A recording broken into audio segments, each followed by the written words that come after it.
to recognize the gentleman from Pennsylvania, Mr. Kelly. Thank you, Mr. Chairman. Thank you all for being here today. Excuse me. So this hearing is supposed to be about fraud. We can't do anything unless we get away from policy and talk about politics, because we always got to play this game about who struck John. In the meantime, hardworking American taxpayers are the ones that put all this money into this system that was stolen from them. Can any one of you, Mr. Dodaro from Menneson, Pennsylvania, the home of the Greyhounds, can any of you tell me what the amount of the fraud is? We have estimated in the unemployment insurance area at the low end of the bond, $60 billion. We're working on a higher degree estimate. We're also trying to, and this has never been done before, do an estimate as to the total amount of fraud across the entire federal government. And we're working on that. Maybe later this year we'll have an estimate if we can have comfort in it. So just ballpark, you're saying 60?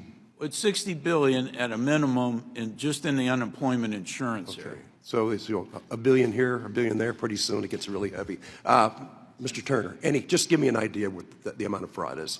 We've estimated it to be about $76 billion, and that's based on the latest data that we received from the department. Okay. The department had a 8.5 as the fraud rate that they just released, based on $888 billion for the program. So we believe at the low end it's $76 billion. 76 billion. Yes. That's with a B. Okay. Mr. Horowitz. Congressman, what I've said before is with all of the investigations we have ongoing, as well as the overseas work we still have to do, it's way too early for us to give an estimate. What I've said is it's in the tens of billions of dollars. You've heard these numbers. It won't surprise me if it exceeds $100 billion. And as we go along over the next several years, we'll get a better sense of exactly the scope of the fraud. Okay. Well, the real intention, I think, of the meeting today, which our chairman pointed out, is we wait too long to look into what's happening with hard-working American taxpayers' money. All this fraud lands on the same shoulders that it always lands on, and that's our taxpayers. And I get so fed up to come into meetings where all we do is point fingers about who struck John and never come up with the answer to what the hell are we doing to fix this. Nobody in the private sector would run a business this way. And I am constantly baffled by the people who own this, why they are not outraged. I'm not blaming any of you for what you're doing. I think you get in here every day, Mr. Dodaro, I still wonder, why are you spending so much of your life doing all this? You're dedicated to it, and I get that. But when we have these hearings, the hell, we're talking about, we're up to our neck in alligators and we're trying to find out who was supposed to drain the swamp. In the meantime, this is being funded by people who get up every day, some working 2 jobs, and their wife helping out working another job to put food on the table and a roof over their head. We have so many huge problems with this business model, and we know that nobody in the private sector could possibly run a business like this because they can't borrow endlessly or they can't print it if they need it. This is an irresponsible model that continues to burn through hardworking taxpayers' pockets, and we're sitting about, is it a Democrat problem or is it a Republican problem? Damn it, it's an American problem.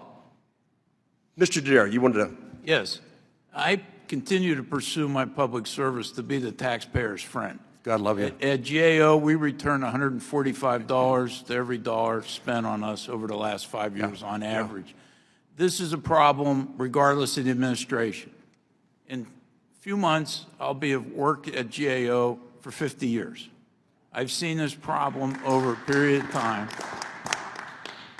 Thank you. I hope to make it. Yeah, you're going to make it. You're from around the Pittsburgh area. We're tough. We're steel. But I have, and in my statement today, 10 legislative suggestions for Congress. First of all, in any new program or increase in spending over $100 million, it ought to be immediately susceptible to improper payments, given the problem we have. Right now, programs can be in operation 2 or 3 years and never estimate the amount of improper payments.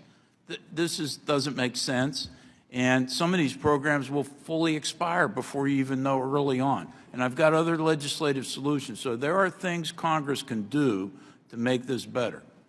You know what? First of all, I've run out of time. Thank you for what you've done with your life. It's just incredible the service you've been to the American people. I would tell my colleagues, I don't care if you wear a red shirt or a blue shirt, start thinking about wearing red, white, and blue and stop pointing fingers at each other. I know I'm going beyond what you've given me, Mr. Chairman, but if we don't stop what we're doing right now and look, let's fix the model instead of trying to figure out who it is that dropped the ball. And we can't do it because every 2 years we come up for election and we got to make sure that that we can still get that one more vote than who we're running against, as opposed to let's fix this damn thing. Okay, Mr. Duro, thank you. Mr. Turner, thank you. Mr. Horowitz, thank you for coming here, and thank you for what you're doing. You guys are incredible. Thank you. Representative, when you were talking about the hard-earned taxpayers and small business owners, it made me think of Ashley Bachman, one of our witnesses at our hearing on Monday in West Virginia. She was asked the question, if you operated your business like Washington, what would happen? And Miss Ashley Bachman said, we would have to close our doors down. And that's from a real small business owner and a real American. So yeah, based on your testimony, it made me think of that. Yeah, thank you.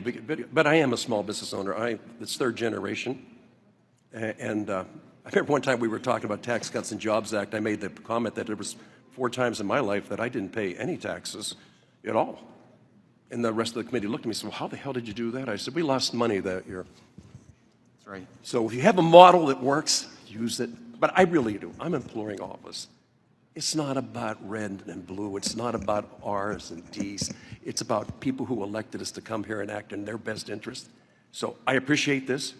We have so much to look into and so much to get done because we are accountable to so many people who just fund this incredible model. So, Mr. Chairman, thank you. Thank you so much. Really appreciate you being here. Thank you, Representative.